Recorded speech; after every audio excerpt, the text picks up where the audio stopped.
NCAB times ಮೀಡಿಯಾಗೆ ಸ್ವಾಗತ. ನಾನು ದರ್ಶನ್ ಹುಣಸೂರು. ಯಾರದ್ದೋ ಸೊಸೆ ಇನ್ಯಾರದ್ದೋ ಮಗಳನ್ನ ತನ್ನ ಮಗಳು ಅನನ್ಯ ಅಂತ ಹೇಳಿ ತೋರಿಸಿದ್ದ ಸುಜಾತಾ ಭಟ್. ಹೌದು, ಧರ್ಮಸ್ಥಳ ಪ್ರಕರಣದಲ್ಲಿ ಸುಜಾತಾ ಭಟ್ ಅವರ ಹೇಳಿಕೆಗಳು ಸುಳ್ಳು ಅಂತ ಗೊತ್ತಾಗಿದೆ. ಮಗಳು ಅನನ್ಯ ಭಟ್ ಅವರ ಫೋಟೋ ಕೂಡ ಸುಳ್ಳು ಅಂತ ಹೇಳಿ ತನಿಖೆಯಿಂದ ಬಹಿರಂಗ ಆಗಿರುವಂಥದ್ದು. ವಾಸಂತಿಯ ಫೋಟೋವನ್ನ ಅನನ್ಯ ಅಂತ ಹೇಳಿ ಬಿಂಬಿಸಿದ್ದಾರೆ. ಧರ್ಮಸ್ಥಳ ಕೇಸ್ನಲ್ಲಿ ತನ್ನದೊಂದು ನಾಪತ್ತೆ ಸ್ಟೋರಿಯನ್ನ ತೇಲಿಸಿಬಿಟ್ಟಿದ್ದ ಸುಜಾತಾ ಭಟ್ ಹೇಳಿದ್ದು ಎಲ್ಲವೂ ಕೂಡ ಸುಳ್ಳು ಅನ್ನುವಂಥದ್ದು ಬಯಲಾಗಿದೆ. ಅಸಲಿಗೆ ಸುಜಾತಾ ಭಟ್ಗೆ ಅನನ್ಯ ಭಟ್ ಅನ್ನುವಂಥ ಮಗಳೇ ಇರಲಿಲ್ಲ.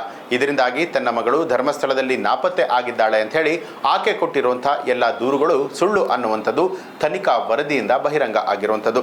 ಇನ್ನು ಅಸಲಿಗೆ ಆಕೆಗೆ ಅನನ್ಯ ಭಟ್ ಅನ್ನುವಂಥ ಮಗಳೇ ಇರಲಿಲ್ಲ. ತನ್ನ ಮಗಳು ಮೊದಲ ವರ್ಷದ MBBS ವಿದ್ಯಾಭ್ಯಾಸವನ್ನ ಮಾಡ್ತಾ ಇದ್ಲು ಅಂತ ಹೇಳಿದಂಥ ಆಕೆಯ ಮಾತುಗಳು ಕೂಡ ಸುಳ್ಳು ಅಂತ ಹೇಳಿ ಕಾಲೇಜಿನ ದಾಖಲೆಯಿಂದ ಬಹಿರಂಗ ಆಗಿತ್ತು. ಇನ್ನು ರಾಜ್ಯದಾದ್ಯಂತ ವೈರಲ್ ಆದಂತಹ ಸುಜಾತಾ ಭಟ್ ತನ್ನ ಮಗಳು ಅಂತ ಹೇಳಲಾಗಿರುವಂತಹ ಅನನ್ಯ ಭಟ್ ಅವರ ಫೋಟೋವನ್ನ ರಿಲೀಸ್ ಮಾಡಿದ್ರು. ತನ್ನ ವಕೀಲರ ಮೂಲಕ ಈ ಒಂದು ಫೋಟೋ ಕೂಡ ಕೊಟ್ಟಿದ್ರು. ಆದ್ರೆ ಫೋಟೋದ ಅಸಲಿಯತ್ತು ಇದೀಗ ಬಹಿರಂಗ ಆಗಿರುವಂತದ್ದು.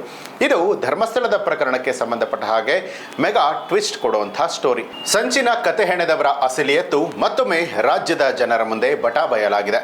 ಈ ವಿಚಾರವಾಗಿ ರಿಯಾಕ್ಟ್ ಮಾಡಿದಂತಹ ಸುಜಾತಾ ಭಟ್ ಮಗಳ ಫೋಟೋ ತೋರಿಸಿರುವಂತದ್ದು ಎಲ್ಲರಿಗೂ ಗೊತ್ತಿರುವಂತಹ ಸಂಗತಿ. ಅನನ್ಯ ಭಟ್ ಹುಟ್ಟೆ ಇಲ್ಲದಿದ್ದರೂ ಕೂಡ ಫೋಟೋ ಎಲ್ಲಿಂದ ಬಂತು ಅಂತ ಹೇಳಿ ಹುಡುಕಾಟವನ್ನ ನಡೆಸಲಾಗಿತ್ತು. ಇದೀಗ ಸುಜಾತಾ ಭಟ್ ತೋರಿಸಿದ ಯುವತಿಯ ಫೋಟೋದ ಸತ್ಯ ಗೊತ್ತಾಗಿದೆ. 2006ರಿಂದ 2015ರವರೆಗೆ ಸುಜಾತಾ ಭಟ್ ಎಲ್ಲಿದ್ರು ಅನ್ನೋದೇ ಎಲ್ಲರಿಗೂ ಕೂಡ ಕುತೂಹಲ ಹುಟ್ಟಿಸುವಂತ ಅಂಶ. ಕೊನೆಗೆ ಇದ್ದಕ್ಕಿದ್ದ ಹಾಗೆ ಬಂದು ತನ್ನ ಮಗಳು ಕಾಣೆಯಾಗಿದ್ದಾಳೆ ಅಂತ ಹೇಳಿ ದೂರನ್ನ ಕೊಟ್ಟಿದ್ರು. ಯೂಟ್ಯೂಬ್ ಒಂದಕ್ಕೆ ಮಾತನಾಡಿರುವಂತಹ ಸುಜಾತಾ ಭಟ್ ಈ ವಿಚಾರವನ್ನ ಬಹಿರಂಗ ಮಾಡಿದ್ರು. 2006ರಲ್ಲಿ ಪ್ರಭಾಕರ್ ಬಾಳಿಗ ಅವರನ್ನ ತೊರೆದಂತಹ ಸುಜಾತಾ ಭಟ್ ಬಂದು ಸೇರಿದ್ದು ಬೆಂಗಳೂರಿಗೆ. ಜೀವನಕ್ಕಾಗಿ ಖಾಸಗಿ ಆಸ್ಪತ್ರೆಯೊಂದರಲ್ಲಿ ಸುಜಾತಾ ಭಟ್ ಕೆಲಸಕ್ಕೆ ಅಂತ ಹೇಳಿ ಸೇರ್ಕೊಂಡಿದ್ರು. ಅದೇ ಆಸ್ಪತ್ರೆಗೆ ಚಿಕಿತ್ಸೆಗೆ ಅಂತ ಹೇಳಿ ಬರ್ತಾ ಇದ್ದಂತಹ ರಂಗಪ್ರಸಾದ್ ಅನ್ನುವಂತಹ ವ್ಯಕ್ತಿ ಈಕೆಗೆ ಪರಿಚಯ ಆಗಿದ್ದ. ಆಸ್ಪತ್ರೆಯಲ್ಲಿ ಆದಂತಹ ಪರಿಚಯ ಸುಜಾತಾ ಭಟ್ ಅವರನ್ನ ಮನೆಗೆ ಕರೆತರುವವರೆಗೂ ಕೂಡ ಬೆಳೆದಿತ್ತು. ರಂಗಪ್ರಸಾದ್ ಅವರ ಹೆಂಡತಿ ಅದಾಗಲೇ ತೀರಿ ಹೋಗಿದ್ದ ಕಾರಣದಿಂದಾಗಿ ಇವರ ಸಂಬಂಧ ಕೂಡ ಲಿವಿಂಗ್ ಟುಗೆದರ್ಗೆ ತಿರುಗಿತ್ತು.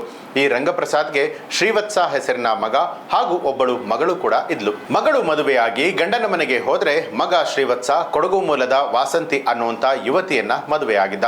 ಶ್ರೀವತ್ಸ ಅವರ ಪತ್ನಿ ವಾಸಂತಿ ರಾಮಯ್ಯ ಆಸ್ಪತ್ರೆಯಲ್ಲಿ ನರ್ಸ್ ಆಗಿ ಕೆಲಸ ಮಾಡ್ತಾ ಇದ್ರು.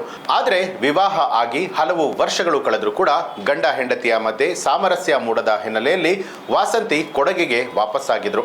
2007ರಲ್ಲಿ ಖಿನ್ನತೆಯಿಂದಾಗಿ ವಾಸಂತಿ ಆತ್ಮಹತ್ಯೆಯನ್ನ ಕೂಡ ಮಾಡಿಕೊಂಡಿದ್ರು.